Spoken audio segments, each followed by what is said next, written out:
Oh, let's see if it is going to go live here. I think we are live. Hello, beautiful beings, giants, and change makers from around the world. Welcome to another episode of TUB, the Masterclass. We've got another great show for you, so hang tight.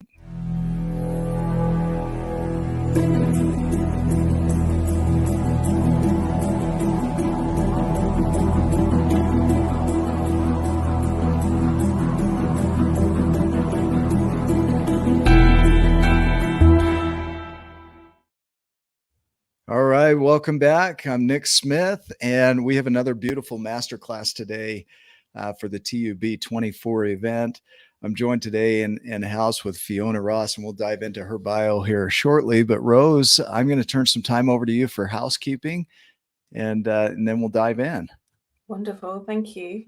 So it's really to share that we are less than a month away now from the event of the year that we've been building up to for so long, and it's getting really real. So if you have purchased a ticket, do come and join the Facebook attendees group, and in there we are regularly posting about information, hotels, directions, meetups that are happening the day before the event takes place. So there's a meetup that's been organized on the Friday that all ticket holders are invited to come and join us at. We also have merchandise available for people to buy, so you can come fully branded in your ultimate Birmingham Experience hoodie, your t-shirts, and the rumors are that there may be hats available at the live event. I cannot confirm or deny this. And also, something else that we've been working on to really support people, whether you're in the Facebook group or not. So all attendees have access to a newsletter that's going out every week, curated by me, and it's sharing all the information that you will need up to the event itself. Needless to say, tickets are still available. They are selling it. We were at a trickle for a while, and we are now heading into the flood stage. So now is the time to purchase your ticket, to really commit to coming. We have people flying in from all over the world, been sharing sponsorship letters for people flying in from India today, which is really, really exciting, as well as people coming from the United States, Canada, Europe, and of course here in the UK. So who do you need to be to come and join us? Purchase your ticket. And if finance is a challenge, get in touch with us on the leadership team. You can reach out to me directly, and we can have a conversation to support you so that you can be with us in the room. That's all I've got to share for today, which feels quite a lot. So thank you for the time. You're very welcome. It's good to have you. So we are going to dive right in. Make sure you get those tickets. We're going to place Rose in the back room, so she's still here with us just behind the scenes. And let me introduce our amazing guest. Today, we're diving into a compelling discussion on the power of personal transformation and professional mastery. And we're excited to bring you insights from a unique trailblazer in the world of coaching. Today's guest exemplifies what it means to turn life's challenges into a catalyst for profound change.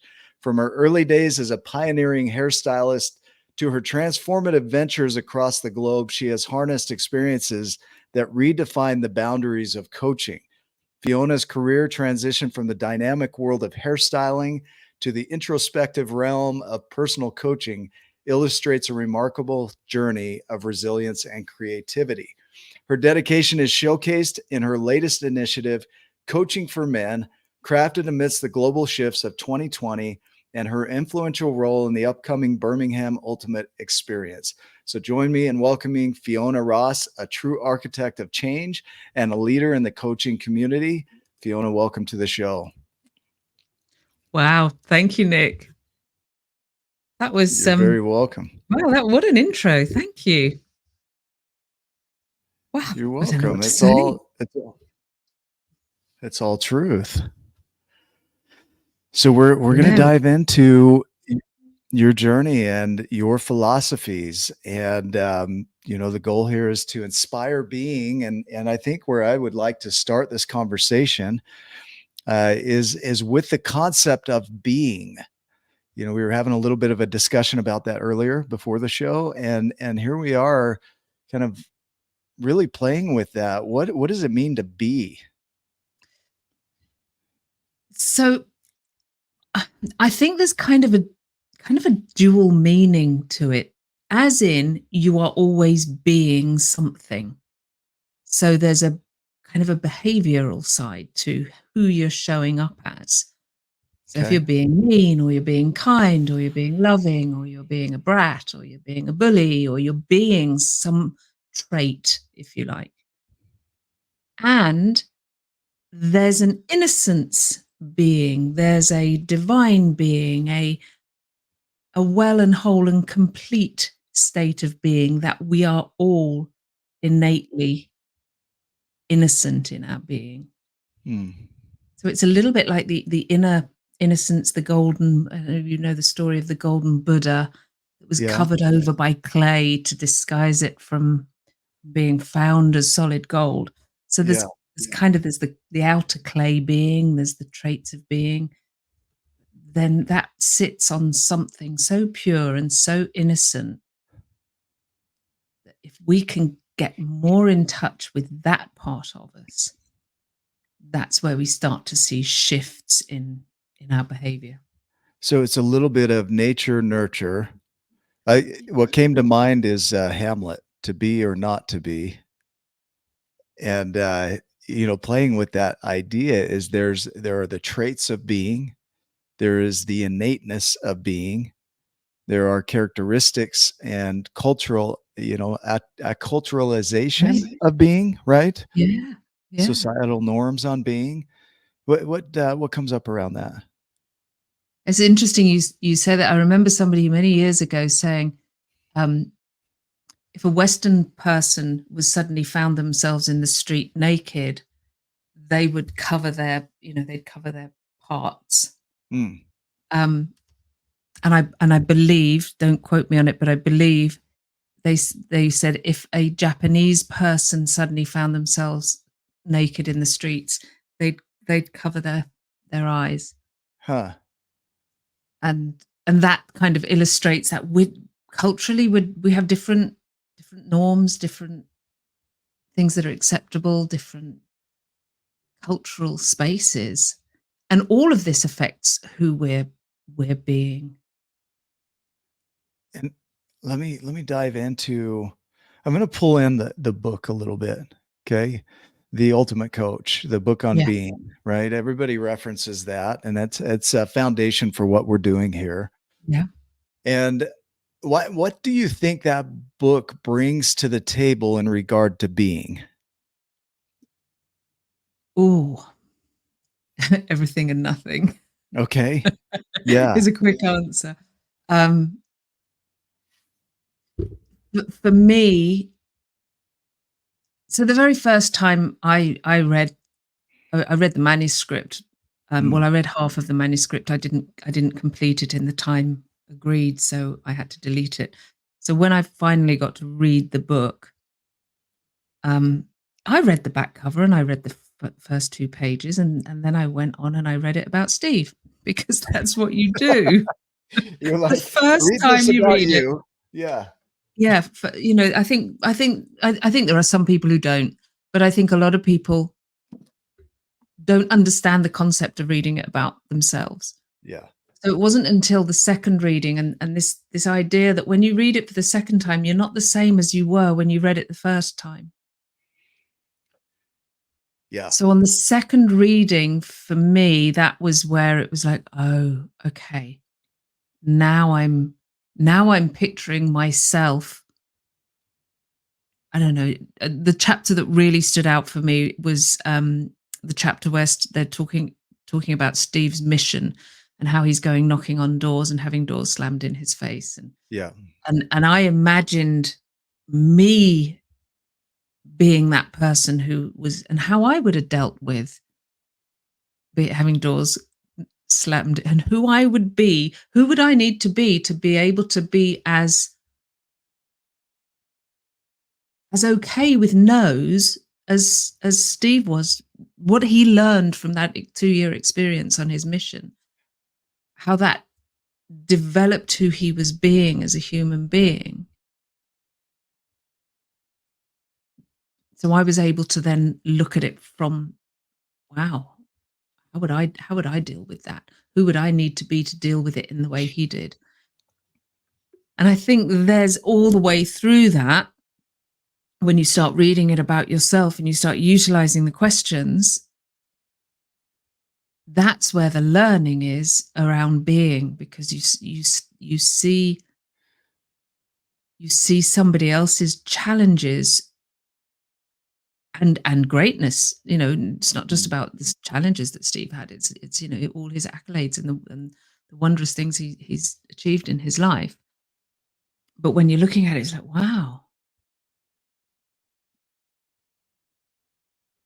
where would my being, where is my being expressing innocence, if you like, and just openness, and where is my being expressing limitation and, oh, I can't, I shouldn't, I mustn't? Where is it expressing fear? Yeah. I think of Becky Robbins when we did her interview, and she talked about goal setting, and that she doesn't close the back door on her goals. So she'll set a vision, but then she'll leave it open because of her limitations. So she won't allow her limitations to limit her goal. And Right. in essence, that comes from who we're being. So these instructions that are on this book of read this about you really applies to just about any area of our lives. Is when you come into any situation, the power of being, if we go into that theme here, is that when you come into any situation, you have a chance to really essentially read the front cover, read the back cover, and then go into your situation. Yeah. Right. So not Or even read make up the your book. own back cover. You can ask your own questions, right? Right. And tie that into whatever you're working on, whatever that is. Right. How would I Right. be with this situation? Go ahead. And it is never a question of what do I need to do? It's Okay. for me, it always comes back to, I mean, that still might come into the forefront of my mind. My habitual legacy being, you know, it crops up from time to time. How do I, or, you know, what's the doing part? And then it comes back to that. I just need to know who I need to be. And the doing kind of takes care of itself as long as you are committed to taking action. Okay. So if the being becomes the doing, right? Because it can easily become doing being versus being, and we'll play with some words here. Yeah. There's this essence of ourselves that is at the core of everything. And on top of that, I picture the movie Moana. There's the crab in that movie that has all of this stuff put on its shell. Do you know which one I'm talking about? I don't. I've never seen it. No, you might go back and watch it, but there's all this stuff put on. Right. And the identity of this crab is all about the things that it can put on its shell. And many of us come into this world with this innate power, this innate greatness, this innate being existence. And then we get introduced to the world, and during those formative years, we start putting stuff on, whatever our family hands us, whatever our culture, society, we put it on. Yeah. And then that becomes the being that starts doing the doing. Does that make sense? Yeah. And it's so this is coming back to this innocence, this innocent part of us. As a child, we don't have agency. So we are created upon by the influences in our life, our parents, teachers, family. Even right before we're born, people are having expectations. What color hair is she? Is it going to be a boy or a girl? You know, who they're going to look like? Is he going to be a brilliant, or is he going to be stupid? You know, there's the moment you exist in cellular form, and your parents know that you're there. you're being created upon. Mm. So when you're a baby and you know, just the language that is created,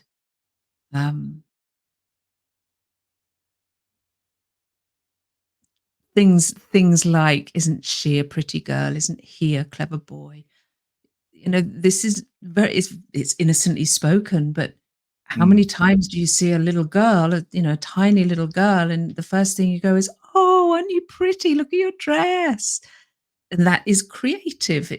It's creating something in the human being. So the analogy of the crab with all the stuff, it's by the time you have agency as a I don't know, young teenager, 8-year-old, 10-year-old, you start to have agency. You've already got a shell full of stuff.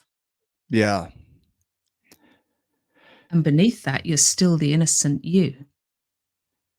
Okay, This let's is a hang path here. back to innocence.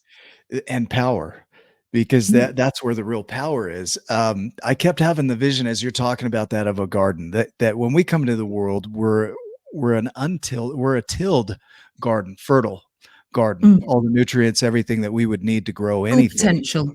full Yeah. potential, right? So we come in as this garden, and then our caregivers and leaders tend to put their seeds into that garden and start Yeah. planting ideas or dreams or visions and Some are beautiful and ideals. some aren't. Yeah, yeah. And they all start growing Yeah. indiscriminately. And so by the time you're 8, 9 years old, you're starting to live as if like that shell of things, and that's who you think you are. That becomes your quote unquote being. But Yeah. but what you're offering here is that that's not the being. That's what was created upon that type of being. Can Yeah. you clarify? Can you go into that a little? It almost feels like there should be 2 words for this, Okay. because there's, like I said at the beginning, there's traits of being. So I'm being good, bad, Mm. pretty, I'm being kind, I'm being loving, I'm being As a judgment of whatever is. ways, Yeah. but our potential to create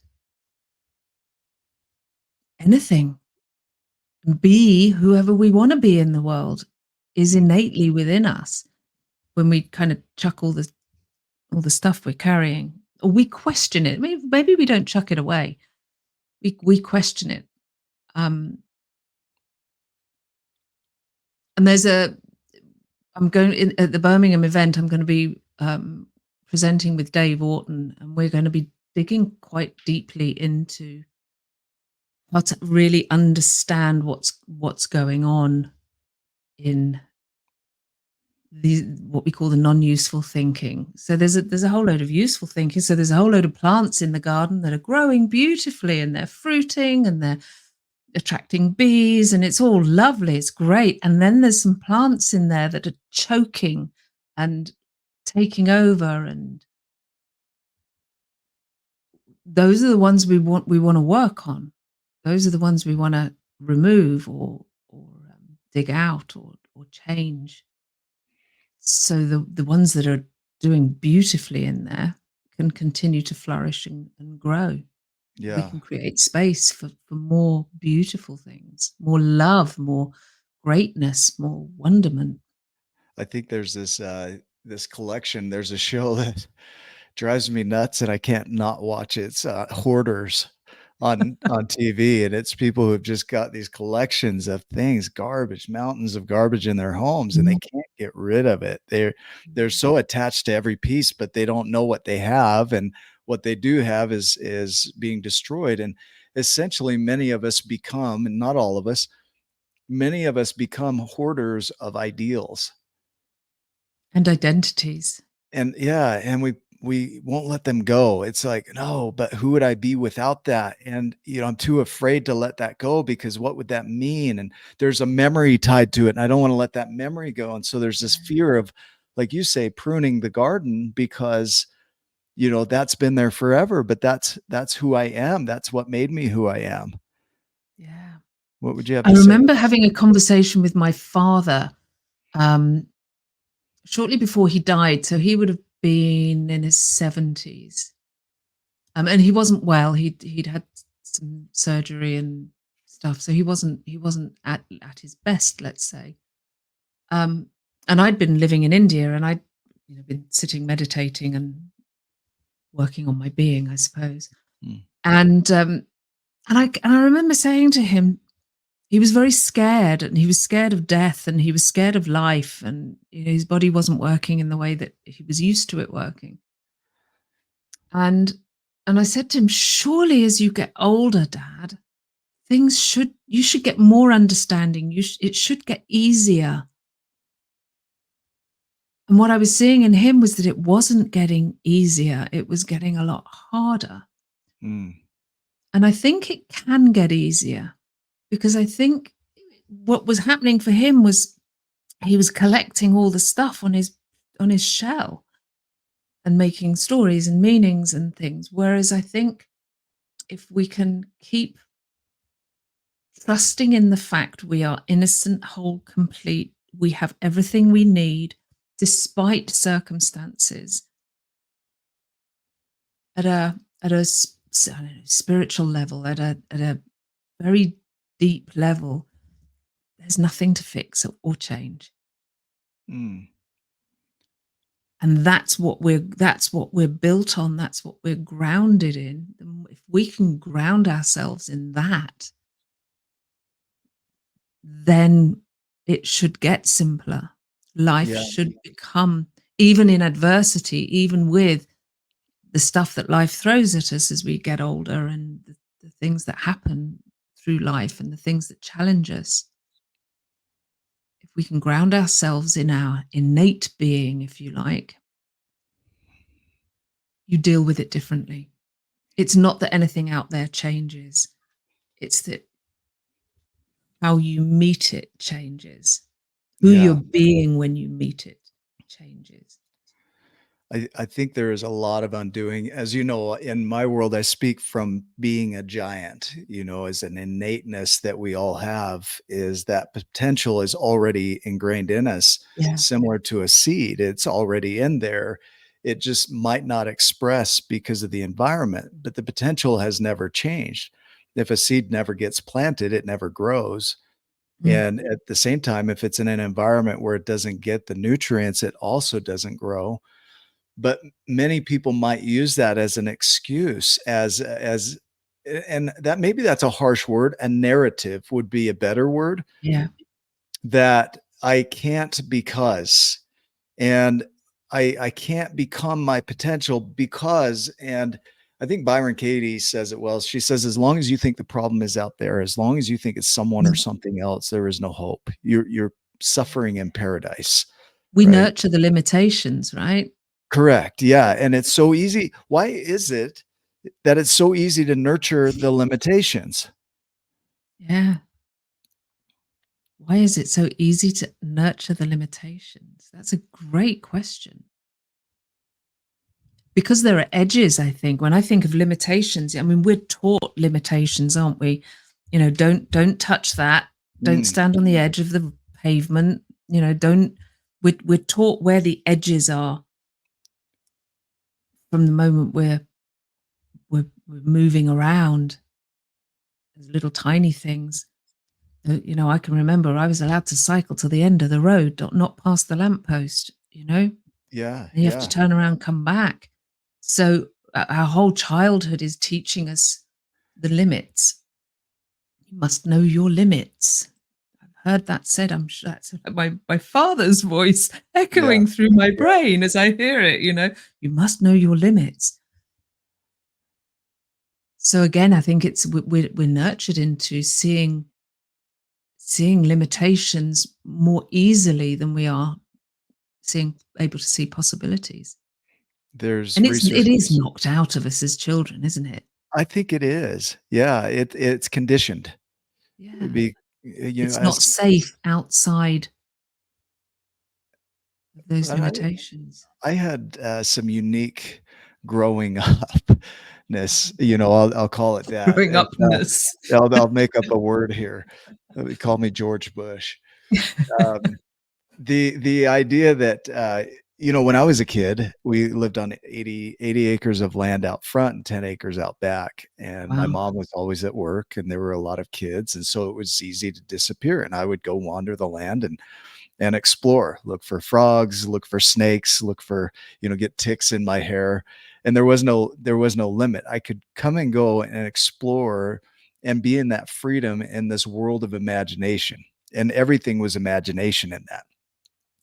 And then we moved to the city and that all restricted it. It confined down to stay safe, stay close, really a lot of learning around how to be fearful. Right. Because as a kid, I wasn't afraid of anything. There was a story. I was a little kid and I found a pile of snakes. And so I collected them all and put them in a bucket and I took them home, and my siblings told me that I had collected a bunch of rattlesnakes. So luckily I didn't get bit, but I had no fear. Right. But you had no fear. So why would they bite you? And Yeah, that's the they didn't. innocence, you see, right there. It's not ignorance, it's innocence. Yeah. Yeah. Ignorance comes from ignore, right? It's like I'm ignoring Yes, the yeah. danger. Innocence comes from innocence. I don't know. It's that is that purity. And it's So powerful, it's right? really powerful. It's really powerful. So when we're coming from fear, Lisa Feldman Barrett's work talks about anxiety is a result of us feeling like we're not measuring up to the ideals we think others have for us. And Brad Blanton says that the ideals we think of others or that they have are our own ideals projected on them. And so we go around imagining what others are thinking. And then we create fear around what they might be thinking. And all the thinking that we think they're thinking is coming from our own thinking. Thinking, yeah. Right. And it becomes real. That is, we can laugh at it now, but we still do it. It's still, yeah. we have to be consciously aware of that. Right. I was thinking of, so I raised my son till he was 8 years old in India, pretty much. And when we came and lived in the UK again, he went to school here, and all the kids and all it was in the primary schools, it was everywhere. Stranger danger, stranger danger. That was the catchphrase. And I'd raised my son to be a child that when somebody said hello to him, he was polite, say hello to the gentleman, sitting on a bus and somebody comes over. We lived in Canada for a while, and he was a very charming looking little child. So people wanted to come and, oh, isn't he cute? And I raised him to have conversations with people and be kind. I also raised him not to go with anyone he didn't know. But when I came here and there was this stranger danger, I was like, wow, what? Talk about a cultural narrative of creating fear. I was horrified that children are being raised to be hostile towards someone they don't know. And I understand you want to keep your children safe. I also understand as a parent, you can't keep your children safe. It's the thing that you can do, the best you can do for your child is give them awareness of their own power and of their own greatness and their own giantness. So they're equipped to deal with the world. And there are skills and tools that we need for this world, right? There's an adaptability to it. Yeah. It takes about 2 years to assimilate to any environment. But there's this innate power that we have of exploration, of embracing the unknown, really leaning into, and you talk about leaning out of certain things, right? Leaning into or leaning out of certain things. But when you go to that core innateness, that innate power of being, it's recognizing that beyond anything we've ever put on, that there's a power that exists with or without our conscious awareness. Yeah, I think so. Yeah. Can you speak to that a little bit more? Go a little deeper? I just keep getting your bucket of rattlesnakes. Yeah.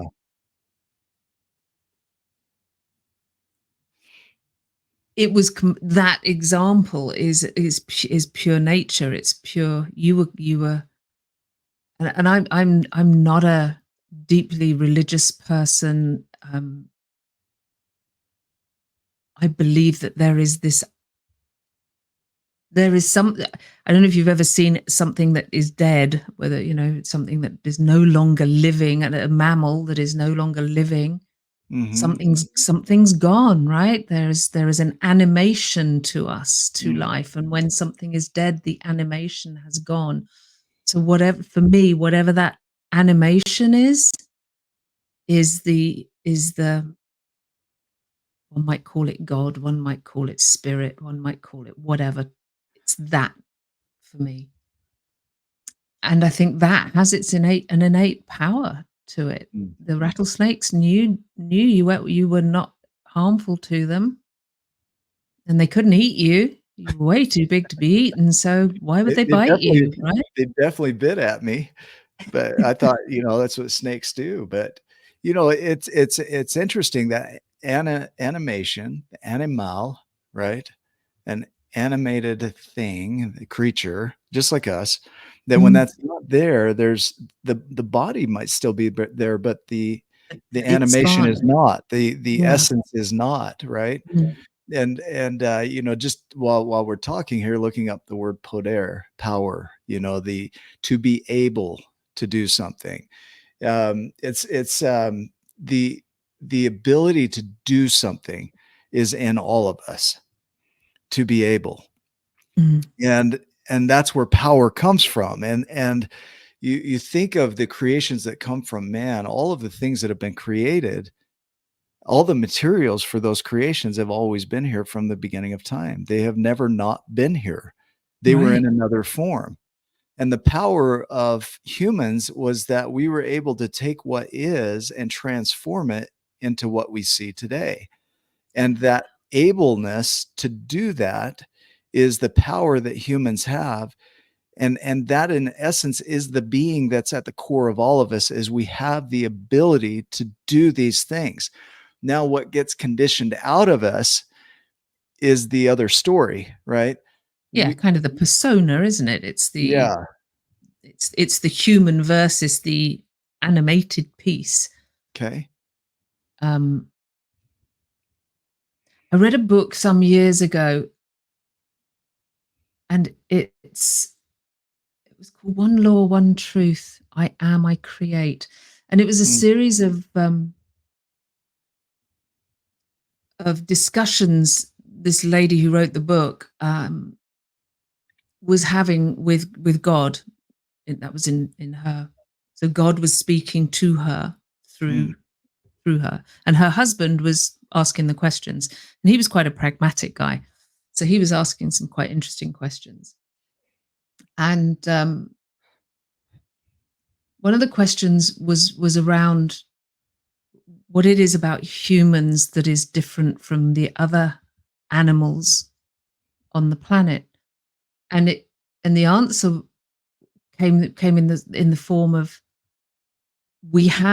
humans have the ability to create. So this God creates through us. And so the husband who's asking the questions, he's like, yeah, but what about bees, and what about beavers, and what about all these amazing animals that build things so beautifully? And the answer came back that you'll never find a beaver building a dam anywhere else but in a river. It doesn't build anything else but dams. So it has an ability to create, but not to have creative ability. That makes sense. It doesn't go, well, I made a dam over here, I think I'll just go and build something over there that looks like a house. It doesn't do that. It just builds dams for a purpose. Bees build beehives for a purpose. So it's like there's a blueprint to what we can create, but as far as humanity is concerned, we can create anything. Ooh, I like that. including limitations. I like that. And somebody had said, Karima had said that limitations keep us quote unquote safe from danger. And as a creation, a limitation is a creation. Our narratives are a creation. And those creations tend to come from who we think we are. So we tend to create from that space of our thinking, right? Right. And then that becomes habitualized or automated, and that tends to show up. There was a research that showed that 50,000 to 70,000 thoughts a day, right, that we have, 70% are negative and only 5% are original, which means that most of what we're creating in the world is an automation of Yeah. everything we've always ever done, right? Yeah. And And in this book, you know, they dig really into some quite questionable kind of, wow, that's, so they're saying, well, is gravity real, or is it made up kind of thing? And there was a lot of stuff that the answer came back as it is, or is death a necessity? Is death, you know, is our lifespan fixed kind of thing as humans? Yeah, so it's not fixed, but there's a limit. I don't know how old the oldest person is, but let's say 120 is probably the maximum a human being lives. And the answer came back is that's because it's a common belief. It's what we've all bought into. It's a limitation that's been created, and we've bought into it. And, you know, until the Wright brothers came along, we couldn't fly. And then they had the original thinking and the tenacity to keep creating until they succeeded. And now, how many planes are there in the sky in any one moment? and So we alter our reality through common limitations and thought processes. Yeah, we believe collectively that that's true, and therefore it becomes true, and therefore it becomes part of our reality, right? So we And live to that parameter. There are others who show us beyond the limitations, and it doesn't stick, right? It's like, whoa, Right. whoa, whoa, whoa, you're going too far for our belief Yeah. systems, and therefore we don't adopt it collectively, I think we right? call those miracles, don't we? Yeah, we do. We're like, whoa, whoa, whoa, too far, too far, right? Otherwise, we'd all be walking on water today, right? Right. But Right.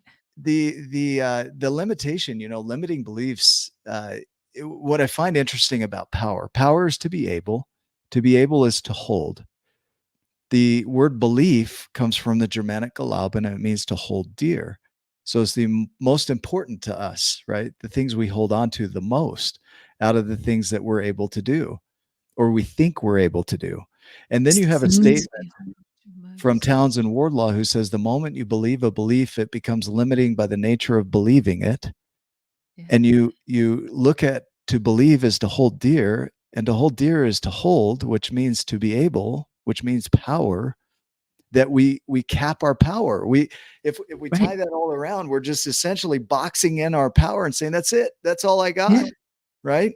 Even a statement of you know, one of your I am statements. And I think it was actually Townsend who put this in a post in the Facebook group or on his page.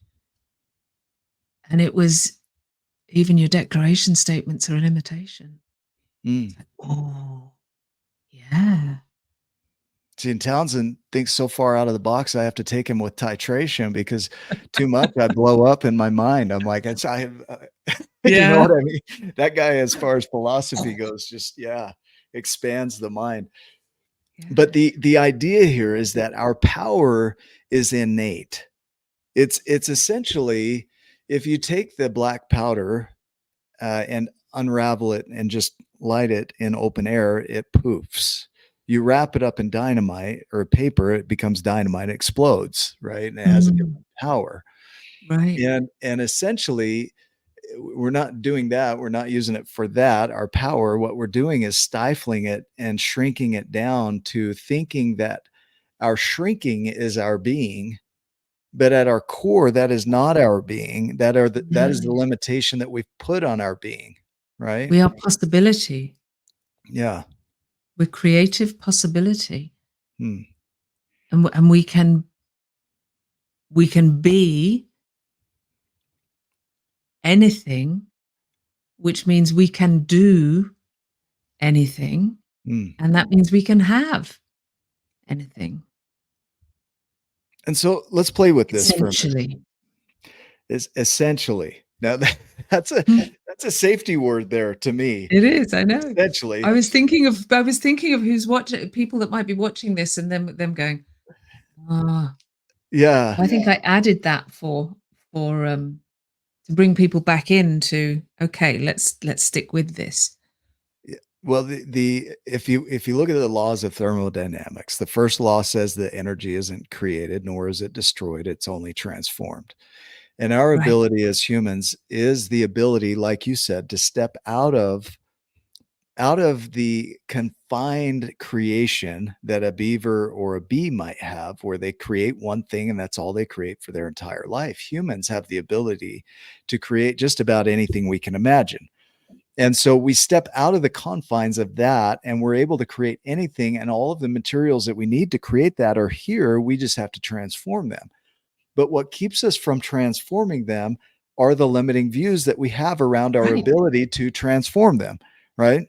Which I just added on the end of my sentence, right? Essentially. Right? And there it was, in perfect illustration of how we do it. Yeah. We question ourselves. Yes. And then we go, And then we have people as a demonstration say, let's step out of the box here. As a demonstration, this isn't, Steve, if you really look at this isn't putting on a pedestal any one human. It's one human showing possibility. We like to aggrandize things and concepts and people. The Bible is full of it, where you take a person that did some incredible things and we think, oh, I can't do that. They can do that. So we put them on the pedestal of they can do that. I can't do that. And they're sitting there saying, anything you see me do, you can do. And Steve, this book is a demonstration of this is some stuff that I've done. You can do this too. But we don't look at it that way. We think essentially, like you say, essentially as a case of, if we're willing to step into it, that's available to us. But our views of ourselves keep us from seeing that in us. Like, okay, that's cool. Yeah. Steve Hardison can do that. Jesus can do that. Not me. I'm just Nick Smith, little old Nick Smith. Yeah. Right? Who am I to do anything great? And I'm speaking metaphorically here. Metaphorically, because I know that you are doing amazing things. And I think all we can really bring is an awareness to this thinking that limits us. Because the stuff that we've been given to carry as children, and then the self-fulfilling prophecy of, well, hey, look, I'm carrying this stuff, so this must be who I am. We can shed that. And I think a lot of it is there is a security blanketness to it. I know when I read the story of Byron Katie, who she became in her transformation was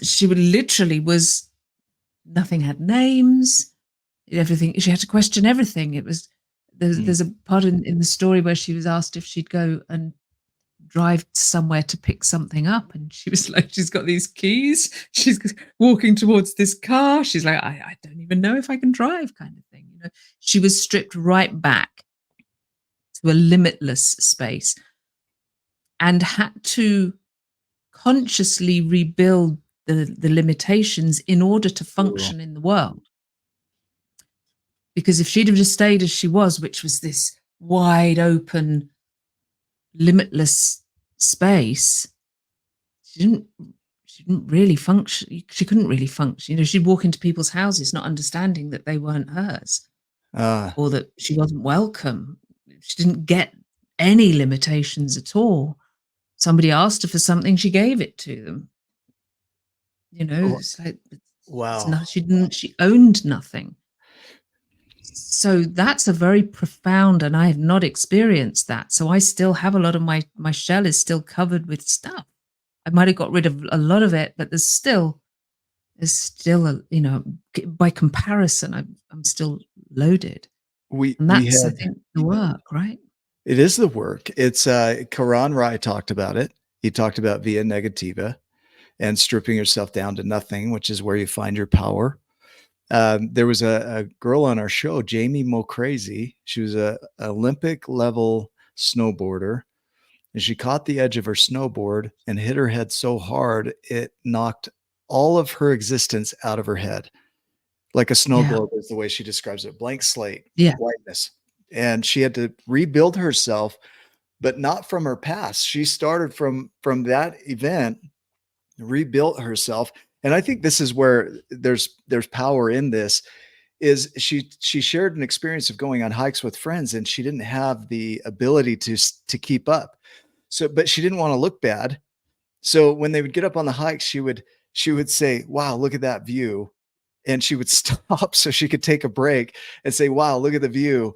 And she would just enjoy the view, and everybody would stop and look with her, but it gave her the break, right? And Right. I think there's this thought that, if 5% of what we do is original, and if our conscious capacity is really limited, then truthfully, all we can do is all we can do in the moment. And it might not be very much. And sometimes you might have to stop and say, you know what, look at the view. And these Look at the small views. steps compounded create the complexity that we call us. And I'm hearing that stopping and looking at the view is forgiveness. Mm, It's that I'm not judging anymore. I'm not comparing. I'm not trying to keep up. I'm not anything. I'm just not judging, mm. forgiving of everything. And we're just going to stop and look at the view. Beautiful. That is a chance, like Byron Katie, like Jamie Mo Crazy, to reset and rebuild and really shed the shell, so to speak, for a moment. Even if it's for a moment, it gives you a glimmer of what's possible from there, right? There's an amazing book by Jill Bolt Taylor called My Stroke of Insight. Hmm. Highly recommend this book. So she was I believe I've got the right word. I think she was a neuroscientist. I Okay. don't think she was a neurosurgeon. I think she was a neuroscientist. And she was very young, and she's in the shower, and she starts having a stroke, and she's aware of what's happening, and she documents the shutting down of her brain as she has this stroke, and she's trying to dial a number, and she's trying to dial it by Mm. pressing numbers, but her hand isn't working, so she's using the other hand to dial the number, and she thinks she's speaking to the person on the other end of the phone. She thinks she's saying, "You need to help me, I'm having a stroke," but she's not. She's just, all they can hear is because her speech doesn't work anymore. Wow. And she ends up in hospital, having lost her capacity to do anything, including label things. So she said people would come, like the ward orderlies in the hospital would come into her room and say, "Would you like a sandwich?" And she said by the time she'd processed sandwich, would I like one? I don't Mm. even, by the time she'd actually knitted through what that, they'd gone. So she was, and she literally had to relearn everything, speaking, talking, walking, the whole thing. And her mother came and nursed her. It's a beautiful story of her mother coming and nursing her adult child, as it were, like a child again. And she made a full recovery. Amazingly, she made a full recovery. But just this idea that she didn't even know the labels. There was no names for anything. Mm. So all the limitations disappeared, and she spoke of having to make a conscious decision to want to. She said it was so blissful not having all the labels and not having the thinking. she actually had to make a conscious decision to want to come back and relearn all of that, because she was in some right-brained, labelless bliss. That is so, like, to me, hearing this is so profound. It's so deep, so at the core of everything, is that at our essence, we are everything. And in our minds, we're not. Right. Yeah. Exactly. Yeah. At our Imposters. essence, we are We feel everything. like imposters, judgmental of ourselves, Yeah. and carrying forward who we thought we were through our whole life. And what I hear in this is this opportunity to really slow down with, and it is a slowing down, because automation is fast. When you can habitualize something, it's fast. In that Daniel Kahneman's book, The Thinking Fast and Slow, he talks about the difference in thinking, and most of our thinking is fast, Yeah. right? And the slow thinking is where we really slow down with, who am I? Who do I say I am to the world? Who do I speak myself to be? Right. And am I really that? To question it. Is that true? Is that who I am? And then on when you stretch that a little further, you can see that if that's not really true,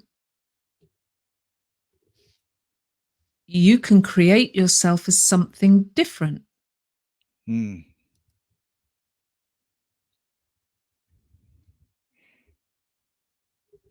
So when you've questioned the who am I really this? Then you go, well, I'm not. I'm love, and I'm bliss, and I'm in Hindi Ananda, which is, there is no real translation of that, but it is what we're talking about, that bliss space.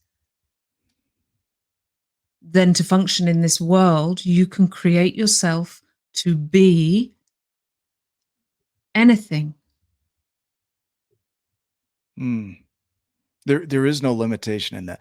There truly is no limitation. Possibilities are all there. All the resources are all here. Everything that we need to create anything we can imagine is already within us and outside of us, without us, with or without us, right? Chris Smith, who's going to be speaking in Birmingham, he says, I don't want to misquote him. I would. Possibility is, limitations are created. Okay. Possibility exists innately, and limitations are created. Yeah. Yeah. Wow. And it's to cap in and box in the universe. It's to box in potential. It's to box in possibility. And the only ones that can do that are us. Is us. I don't, somewhere grammatically, somebody's going to correct me on that. Right. But we are the ones that create our perceptions of the world. And one has to question, where did those perceptions come from? And why am I hanging on to them if they no longer serve me? So when you talk about, are they what useful or not useful? Yeah. It's not making them good or bad or right or wrong. Yeah. It's just, do they serve me? Do they serve the world? Do they serve humanity? Do they serve the greater good? And if it's a no, then stop, look at the view, do some forgiveness, and create something new. Right. And then there are the distractors who say, do not read this sentence. Too late. Yeah, too late. The idea, though, even in Hebraic, the word good and evil meant ripe and unripe. And there are often the analogies of the trees and gardening and all these things. And it's because that's how we operate. I was thinking this morning, weirdly, this is what I think about when I'm alone. The pathways I take through my house, that if we were to mark them out as a map, as a track of energy that flows down certain pathways, even through my house, you would see branches that go down my hallway, into the bathroom, into the kitchen, into my bedroom, and they would branch out like a tree. And there would be patterns that are repeated so frequently, even in the same room, I only hit certain spots of my room consistently, right? And so we get into these patterns, and like a tree or a plant or a garden, we tend to stay on the pathways that are most familiar, and we repeat them, and not at any point do we slow down and say, why? What if I want to jump on my bed today? What if I want to do circles and which is what children do, right? Yeah, You go back to the innocence. This children don't have this. It's like, why can't I drink out of the saucer? You know, why do I have to drink out of the cup? You know, it's yeah. It's coming back to that innocence. And you know, when I work with clients on this, I invite them to find a photograph of themselves when they were small, like really small, under 3. And then to listen to the judgments, the critical judgments they have in their head around who they are in the world and what they're capable of and not capable of. And imagine themselves with this little tiny version of themselves going, well, you're rubbish. You're this. You're not enough. You should smarten up. Well, you know, you're not clever, are you? And the ridiculousness of that image of yourself yelling abuse at this small, innocent being really brings them into this. Oh, so this is what you got to forgive yourself for doing that to yourself. Because you're innocent, you're beautiful, you're innately complete and whole and a miracle. Just the fact we even exist is why would we do that to ourselves? And to judge ourselves for doing that to ourselves doesn't help it either. The moments that we get into judgment and justification about our lives and our perceptions, we stop learning. And learning as a process. And I think we want to assimilate so quickly. We want to bypass, we want the shortcuts, we want the tips and hacks. We don't want to do the work. But the real work comes in taking those small steps, looking at the view, right? Yeah, right. Yeah. It's actually not even doing the work, it's being the work. It's being, yeah. It's allowing yourself to be that innocence. Yeah. And if you get into judgment, stop and look at the view. I think it's funny. You know, I see these comments by Steve Hardison. You talk about a playful human. Hi, Steve. A playful human, right? That in a sense is demonstrating the return to playfulness. We take life so seriously that we forget to play. Can I share a funny story? Yeah, please. This is Steve in his in his playfulness. So it was after the London event, and I'm waiting with Steve and Amy. We're taking a taxi I'm delivering them to the train station, and we're in the lobby of the hotel. And I've never told this story before, so here we go. We're going right out there, and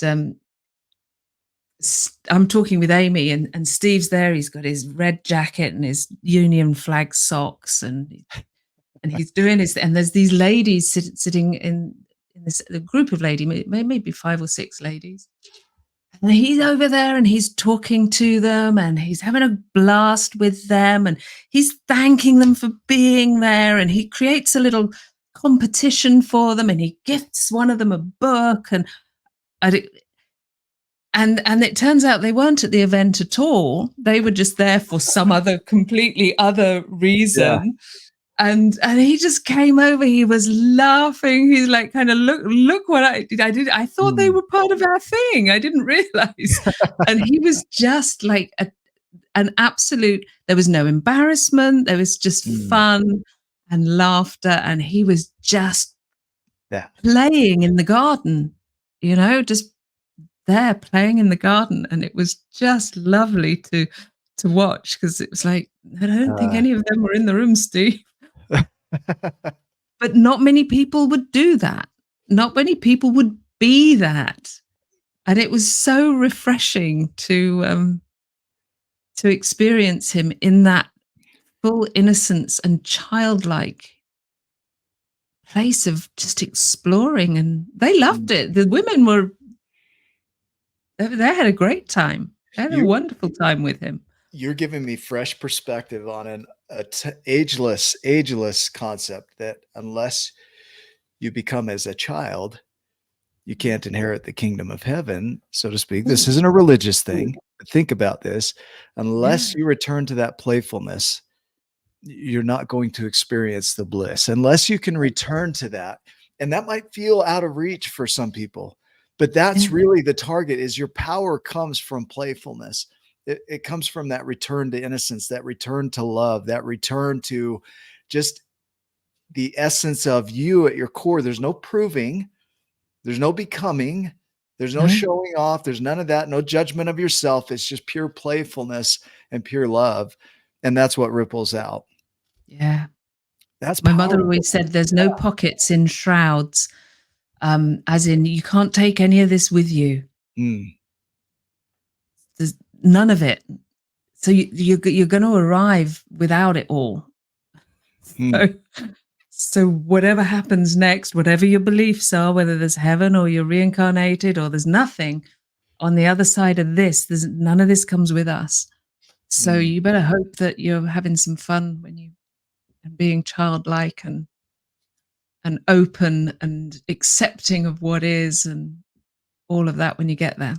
And playing and being playing, right? Being that essence of love. That's what ripples out. And, this event, I know we're at time here, is that, and I want to grab one more question out of you. Okay. If there was something that you wish I would have asked or something you wish we would have talked about during the show, what would that be? What comes to mind immediately? The very first thing is, Fiona, can we have dinner when I'm in Birmingham? Fiona, can we have dinner when I'm over there? You absolutely. Yeah, good. Let's do it. I'm so looking forward to this because it's more than, the messages that are going to come out of there. Everybody that gets up on that stage for this event is a demonstration of possibility for those that are attending. And it's not that we're at any level beyond theirs. I look at my life and I'm like, who am I to be on stage with these people? So the judgments come up. Yeah. And at the same time, I'll be up there speaking and for somebody else, they'll be looking like, that's a possibility for me. I have that in me too. And that's what we're trying to do. I invite everyone to stop and look at the view. Come to Birmingham, see what's there for you. There's endless possibilities in that room. And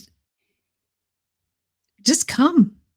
The world will look different on the other side of those 2 days. Whatever you bring into that space has the potential to be transformed, transmuted into whatever you want to create it into. So if you come with a bunch load of judgments and you're going to sit there and criticize everyone, maybe you'll create something that isn't so beautiful. If you come with an open mind and an open heart and a willingness to see possibility through the experience of the people who are all sharing their experience for nothing. Everyone's paying their way to get there. There's nobody, everyone's, all the speakers have bought their own tickets. Everyone's paying their flights if they're flying in. Everyone's doing this for you. And it's a gift that you'd be crazy not to give yourself.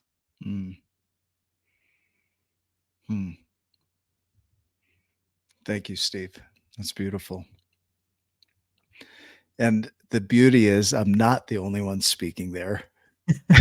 That is the beauty of it, is it is packed with giants. And Fiona, what I know about you and I've had many conversations, is you are a giant. You are being what you're talking about here. And it's a practice. And what I love about you and the others that are there is nobody's professing to be flawless at it. We're No. human beings. We're messy. We've got lives to live. We have our doubts and insecurities show up, but you're being it. You're stepping into it, and you return to it as often as possible. Yeah. Yeah. Yeah. This dude is a literal giant, Sanika. Yeah. Sanika, I loved he's such a lovely man. Yeah. And he did a post a little while ago on Facebook. He's like 6'6". He's a Yeah. tall guy. Yep. And he said he doesn't push. He pushes the door in the men's toilets. He pushes it from 3 feet away because he can. If he walks up to it, he can see over the top. I thought that was just lovely. Oh, that's funny. A different perspective, right? A whole different perspective on life. Yeah. Well, Fiona, what's final thing that you would want to say to anybody that's watching today? Get your ticket. Treat yourself to 2 days of playing in an arena that is rare. This doesn't happen everywhere, and it doesn't happen often. So it's an opportunity to experience something so unique. And yeah, treat yourself. Be in that room, whatever it takes. We've all got resources that, we can sell things, we can ask people to lend us stuff, we can create things for people, and there's many ways that you can get yourself in that room. There's really no limit to what's possible to get yourself there. It's my mind has been blown by even me being there. My mind has been blown, the miracles that have happened for that to be created. And here's the beauty of this event is there will not be another TUBE24 ever in the history of this earth. This event as it is will never happen again. There will be similar ones, but they won't be this one. And they might not be here. They might not be in Birmingham, and they might, who knows? Yeah.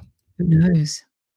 So what I do know is that there's an awful lot of hours, there's an awful lot of love, attention, time spent away from loved ones and all sorts of things that has gone into making this 2-day event.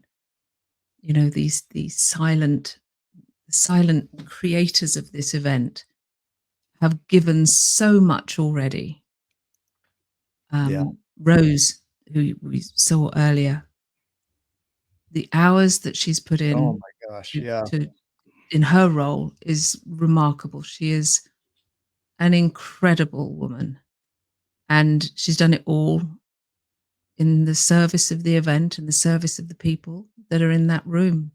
So if you want to be the receiver of that much love and care and attention and dedication, and Rose is one of several who are doing this work. Go and receive your gift that they are giving you. I love that. For those that are watching, for you that are watching, because I know there's somebody on the other side of the screen, and I see you. I see your eyeballs up on my screen over here. So speaking to you directly this is your chance to fight for instead of against something that could really serve you. And so do it. Go spend the time, dream about it, pray for the miracle of it being created, ask for what you need. It's available to you. This will be a powerful event.